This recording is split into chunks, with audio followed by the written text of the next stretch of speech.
So today we will see the computational rules for determinants.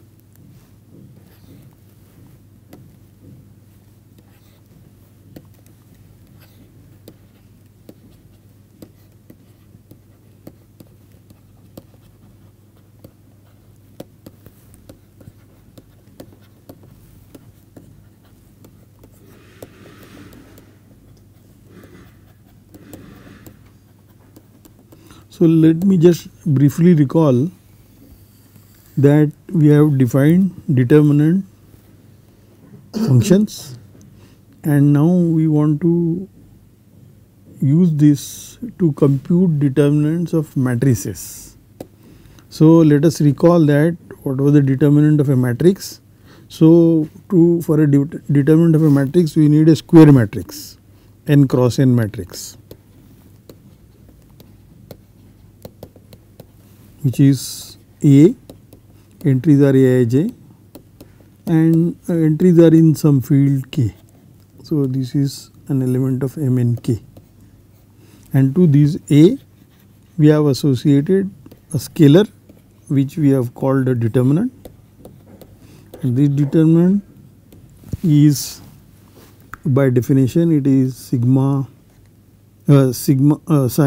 summation sigma in Sn permutations, sine of sigma,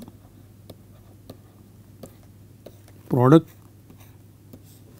I is from 1 to n, A I sigma I.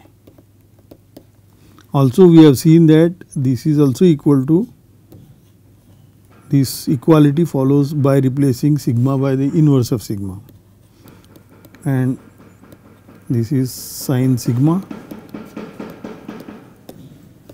product j equal to 1 to n, A sigma j j. And we have also seen when we constructed determinant functions, we have also seen how do this right hand side came out of the alternating multilinear forms on an n dimensional vector space, and that motivated us to consider this scalar, and that is called a determinant. And we have seen some properties of the determinant functions, and today we will list some computational rules which will be useful for computation. So first of all I want to think these, so let me write in the form of a theorem. So that says the following. So this theorem, think of determinant as a map. So let A be a square matrix. So think of, then we have seen the determinant of A is a scalar, that what we have just recalled in definition, and think of this det as a map from Mnk to k. A goes to the determinant of it.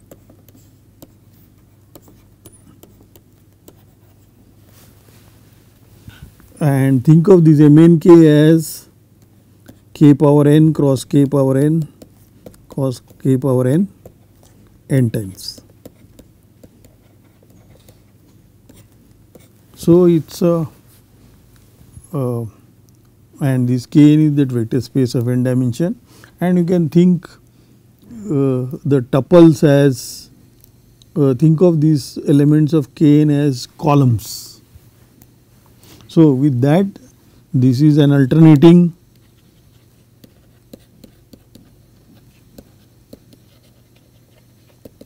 n multilinear form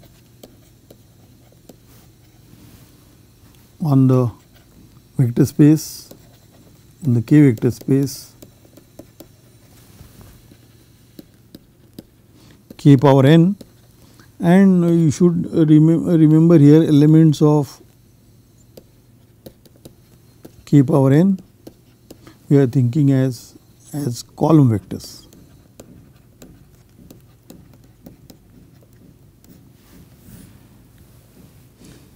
So, this is what we approved earlier. So now I want to consider the properties and properties of this alternating map.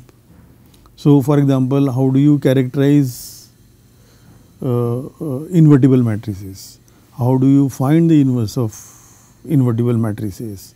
Also, whether this induces, whether this map, determinant map, whether it is product preserving and properties like this. So, before I continue, I just want to mention that for small values,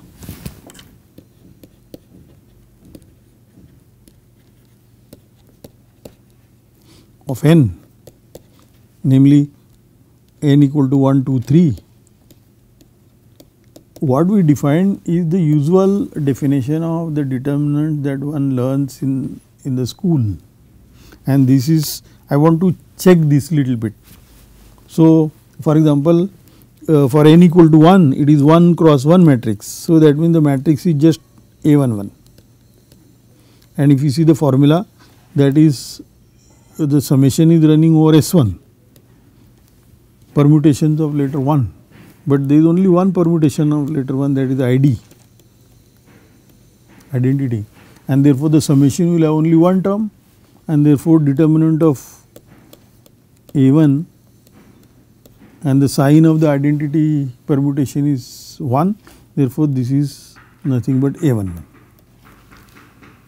Similarly, for n equal to 2, you have the matrix we usually write in the school as A11, A12, A21, A22, and in this case now the group involved, permutation group, is S2, which has exactly 2 permutations. One of them is identity and the other is the transposition 1 goes to 2. These are the only 2 permutations of the set 1, 2, and the sign of identity is 1, this is the signs, and sign of the transposition is -1, and then the sum is running over now 2, sum has 2 terms.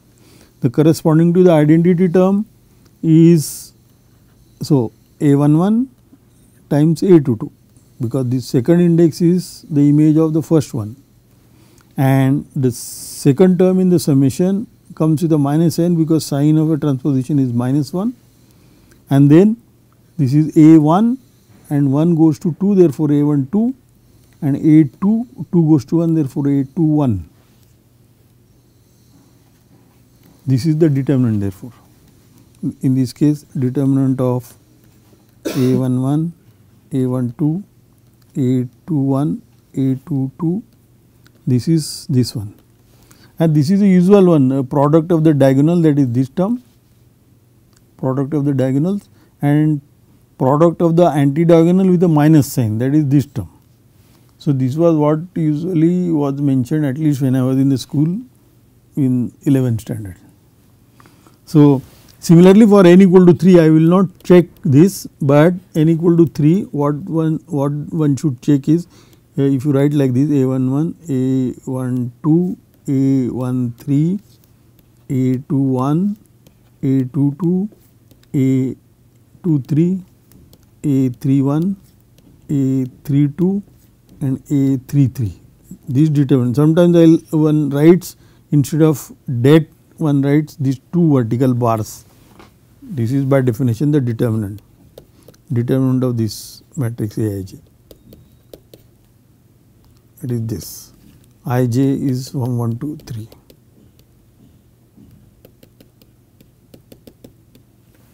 And we want to find this determinant.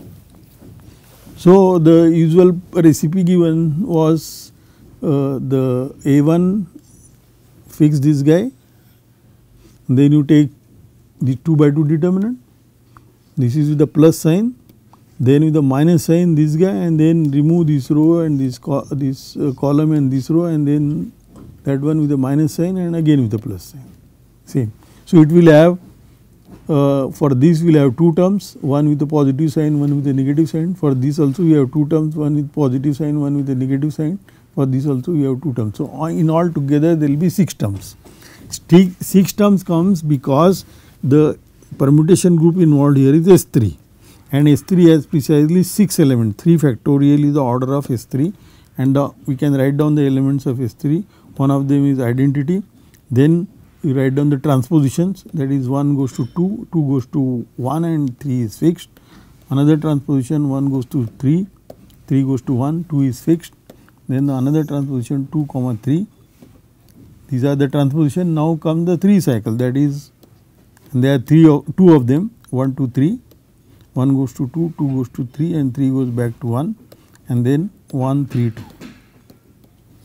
And one checks that these are, we know for sure that these are 3 factorial elements, that is 6, and these are also 6 elements. Check that they are different, but that is clearly different, and this will have signs. This has sign 1, this has -1, this has -1, this has -1, this has 1 and 1. So, 3 signs it come with the positive, 3 it comes with the negative, and those are the term. But this also, instead of doing this, there is a rule which is attributed to this Sarus. This, if one uses this rule, there is less likely to make any errors in numerical calculation. So, what do you do is, you write down these columns A11, A21, A31, A12, A22, A32, A13, A23, A33. These are the original matrix, and write down the 2 columns again next to them.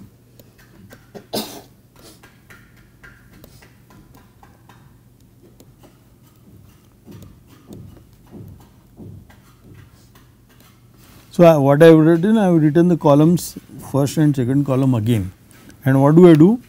I look at this product, and this with a positive sign, and then I look at these products with a negative sign, and that is the determinant. So, see, one advantage is here you are only doing this one, here you are doing this and then minus and so. So, there is maybe a possibility to do error that can be minimized if one uses this Sarus rule. Okay. Now, another thing what I will quickly recall is, so if you have a matrix A, I will write as columns. So, x1, x2, xn, where x1, x2, xn are elements in k power n, they are columns of A. And then note the determinant of A, the way we have defined is nothing but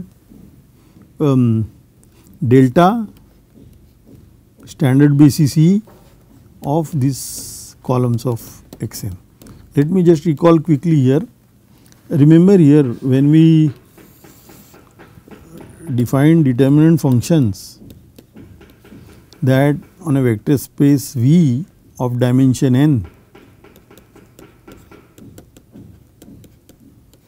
the determinant function is a map form V cross V cross V n times.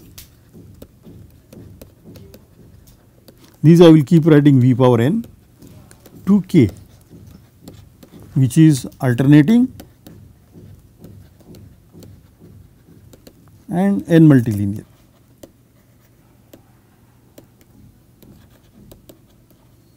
Form word is used when the values are scalars, and we have checked that this was the main theorem of determinant theory, that we have, whenever we have a basis V, V1 to Vn, basis of V, there exists a unique determinant function that will depend on this V. So, that we call it delta V. delta V is an element of alternating n multilinear form. So, that is an element in ALT K N V. So, n is the dimension such that delta V evaluated on the tuple V1 to Vn is 1. So, this was the main theorem, and then as a consequence we have proved that these alternating n linear forms a vector space of dimension 1, and therefore, this delta V, because it is a non-zero element, because on the tuple V1 to Vn it is non-zero, this will be a basis of, in particular, delta V is a basis of k basis of alt NV.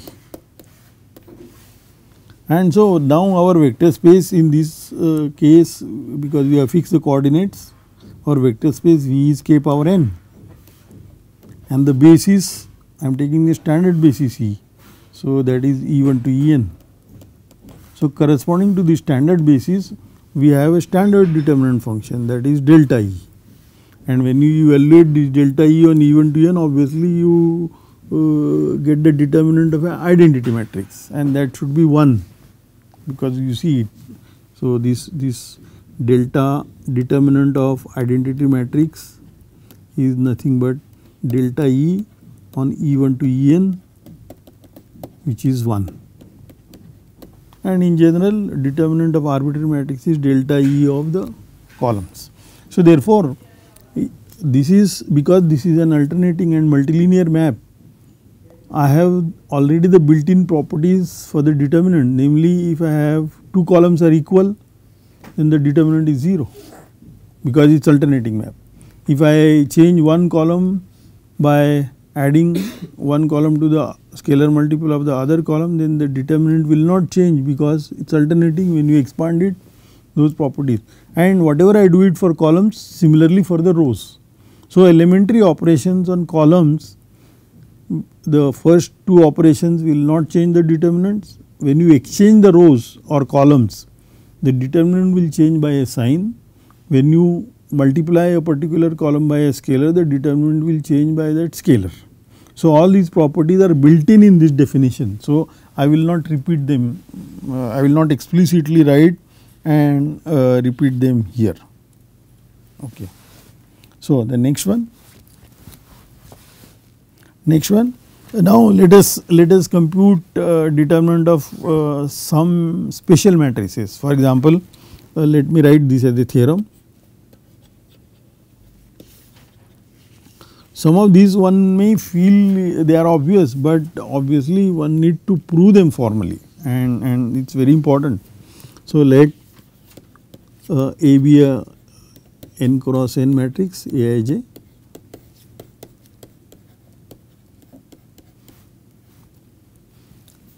be an upper triangular matrix.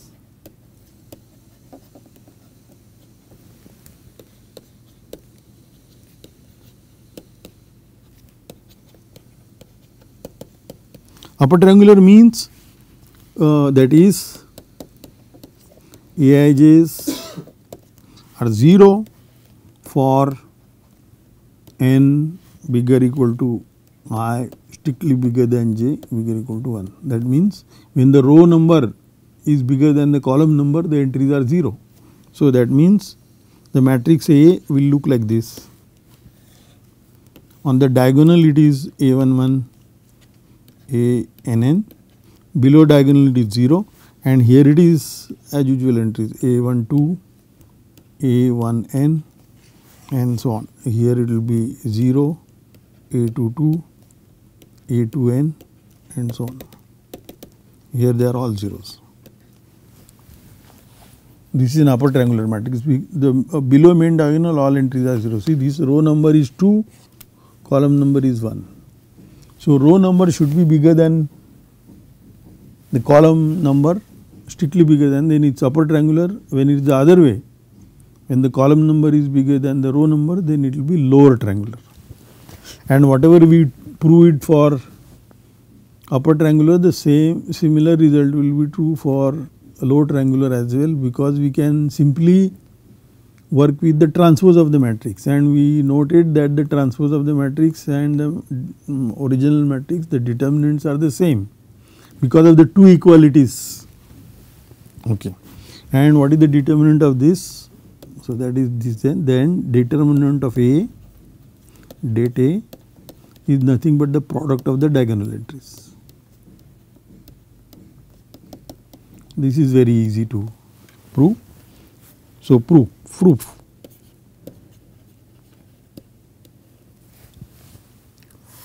So, by definition, determinant of A is the sum is running over the permutations, sign of permutation, and then the product I is from 1 to n, A I sigma I. Instead of writing this, I could also spell it out, that is A1 sigma 1, A2 sigma 2, and so on, A n sigma n. So, this summation is running over n factorial permutations, and the summands are sign and then this product. So, we just have to see what happens. So, and this term, this A11, A22, ANN, this is corresponding to the permutation sigma is identity, because when sigma is identity, sign is 1, and then this sigma 1 is 1, sigma 2 is 2, and so on. So, it is the required. So, all we need to check is for every permutation sigma in Sn, if sigma is not identity, then we need to check that the summand corresponding to the sigma in this summation is 0. So, then we need to prove that A1 sigma 1, A2 sigma 2, etc., An sigma n, this product is actually 0, and this product is there, they are elements of the field and the product is 0. So, it is enough if we prove that one of them is 0. So, that means we need to find, that is we need to note that there exists an index I naught from 1 to n such that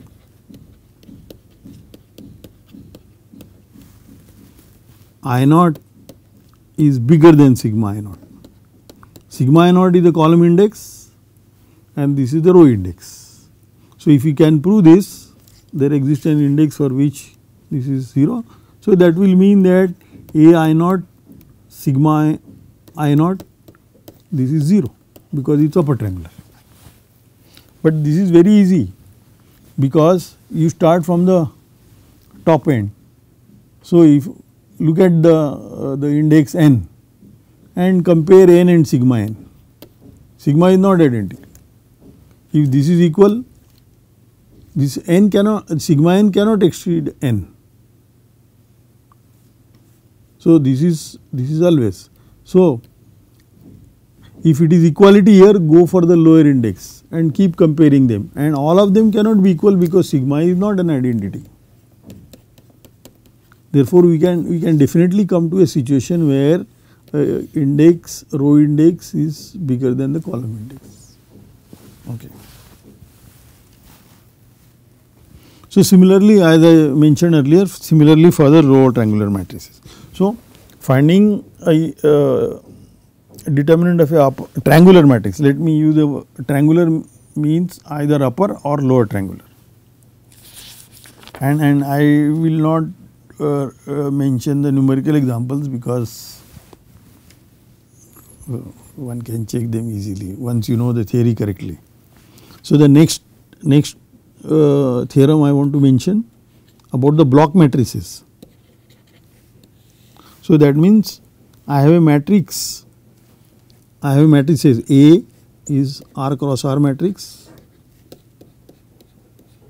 C is S cross S matrix, square matrices, these two are square matrices, and B is R cross S matrix, MRSK. And using these three matrices I form another square matrix which will be like this: A here, C here, 0 matrix here, this is 0 matrix, and this is a B matrix. Note that the columns, number of columns is R here, number of columns is also S here. So, it has R plus S columns, and let us check the rows. This has R rows and this has S rows.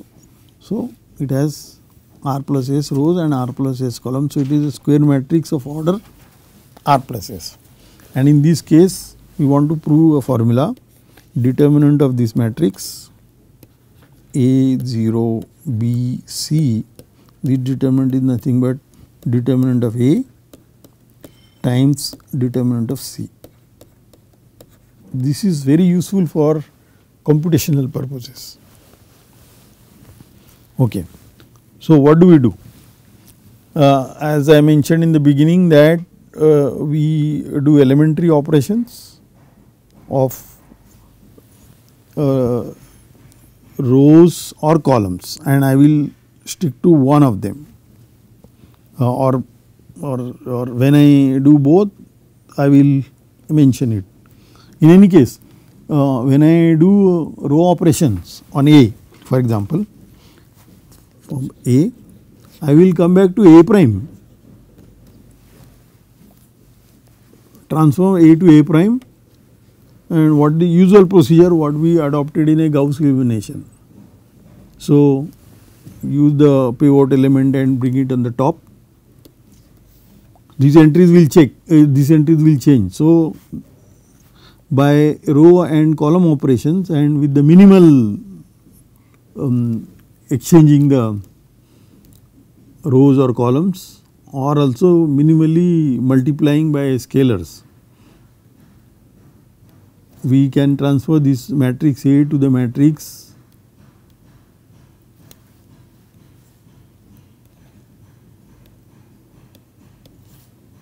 triangular matrix like this. It is R cross R matrix. And if I would have used elementary operations which I have to multiply by scalars, then the determinant will change by a multiplication of that scalar. In particular, if I have interchanged the columns or rows, then the determinant will be minus. So, in any case, what will be the difference between the determinants, determinant of A and determinant of A prime? They will differ by only by a scalar.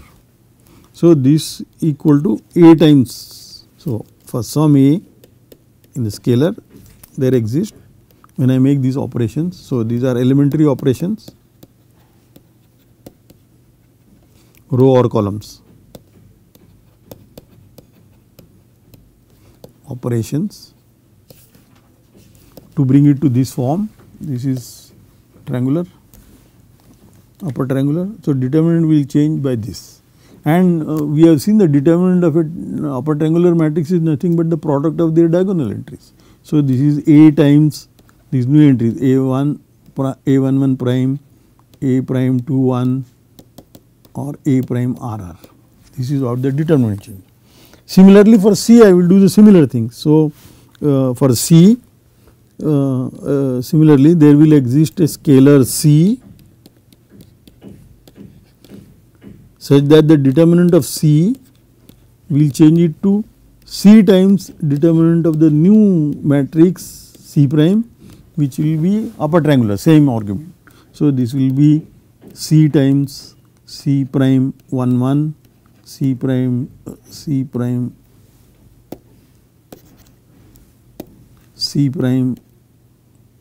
2 1, C prime SS. Same argument. Now what do? I have this matrix, this block matrix A, B, 0 and C.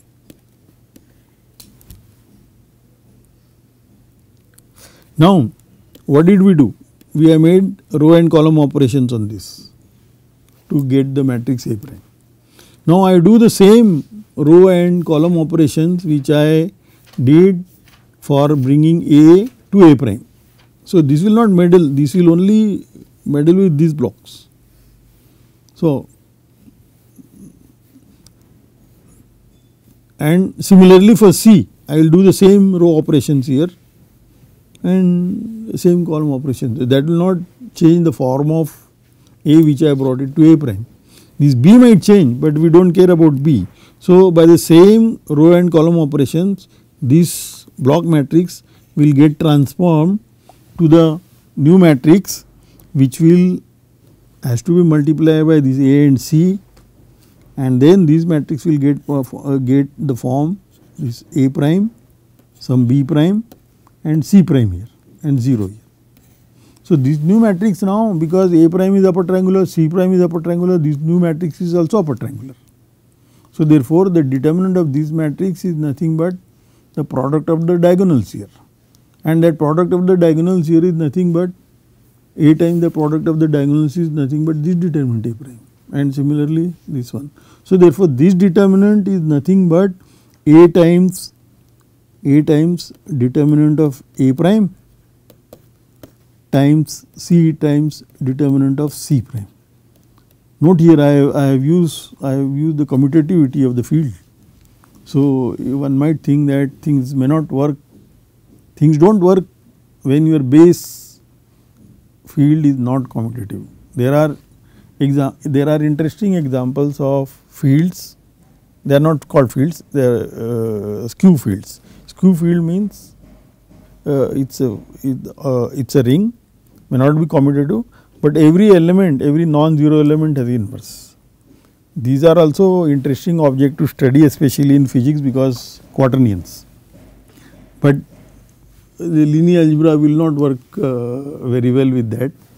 So the determinant of this is this, and then we just now proved that this determinant is equal to this determinant, and therefore this is nothing but determinant of this.